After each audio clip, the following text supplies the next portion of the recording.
Қайырлы күн достар, бүгін сіздерге үгітілмелі қамырдан осындай дәмді самсаның жасалу жолын ұсынатын боламын. Видеоны соңына дейін көріп, арнама тіркеліп, қоңырауша белгісін басуды ұмытпаңыздар. Алдымен ұнымызға тұзымызды салып, бөлме температурасындағы сармайды алып, үгіте бастаймыз, яғни үгітілмелі қамыр дайындап алатын боламыз. Мінекей дайын болды. Енді осының үстіне жұмыртқа және қаймағымызды қосып, жақсылап араластырып, ұнымыздың үстіне қосатын боламыз. Және азғантай су қосып, қамыр илейтін боламыз.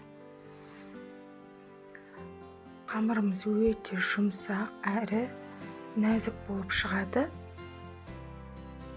Осы рецепт бойынша жасап көруге кеңес беремін. Мінекей қамырымыз дайын болды. Енді осы қамырды жарты сағатқа холодильникке қалдыратын боламыз.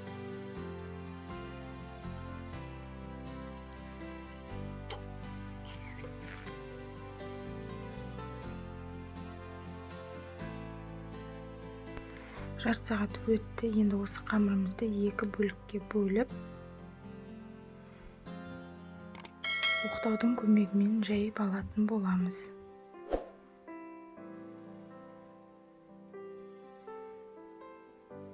Бастапқы кезде қамырымыз осындай өте жұмсақ болады, сондықтан ұн себе отырып, қолымызбен алдын ала жайып алатын боламын. Осыдан кейін оқтаумен жұқалап жайып, жаңағы орамалы қамыр, яғни слоеный тесто деп айтамыз ғой, сондайды жасайтын боламыз.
Қамырымызды осылай жайып алдық. Екінші оқтауды пайдалансаңыз тез жазылады қамырыңыз.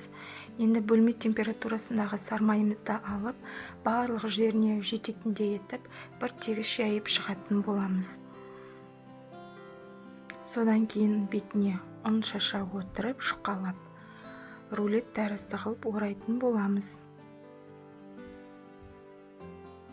Сонда сізде слоеный қамыр, яғни жаңағы қатпарлы қамыр шығады. Бұл қамырдың бір ерекшелігі, сіз осылай дайындап алатын болсаңыз, 3 айға дейін морозилкеде сақтауға болады. Ешқандай да бұзылмайды. Әсіресе қонақ күтуді жоспарлап жүрген сәтте алдын ала дайындап қойсаңыз, уақытыңызды үнемдейсіз. Енді салафан пакетімізге салып, морозилкеге 1 сағат көлемінде қатырып алсаңыз болады. Содан кейін шығарып кесетін боламыз. Мінекей менде 2 қамыр морозилкеден шықты. Енді осыны бірдей етіп бөліктерге бөліп кесетін боламын. Міндетті түрде таразыны пайдалану міндетті емес.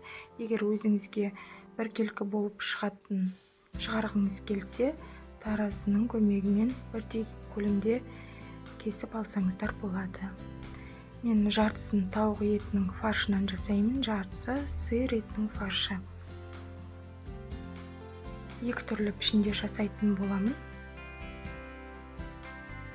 Қамырымызды осылай дөңгелек жайып алып, начинкамызды ішіне салып, жақсылап ауасын шығарып түйетін боламыз.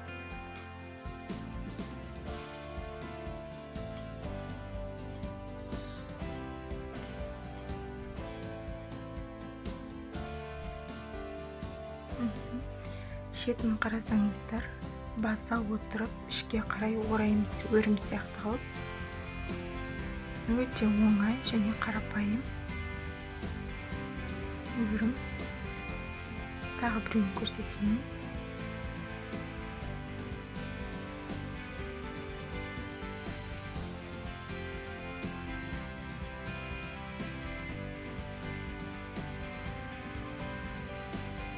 Енді бетіне жұмыртқамыздың сарысын жағып, үстіне кунжут немесе мақ қалауыңыз бойынша сеуіп, духовкада пісіріп аласыздар. Екінші бөлігі мен тауық етінің фаршынан пайдаландым. Оны домалақ күйінде пісіретін боламын.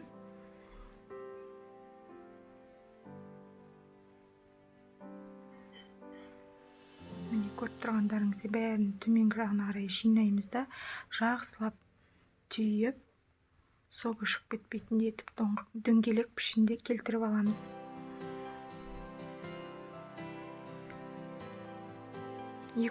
градуста жарты сағат пісіріп аласыздар. Қызарғанша духовкаларыңызға қарайсыздар. Кейбір духовкалар өте қатты қызады.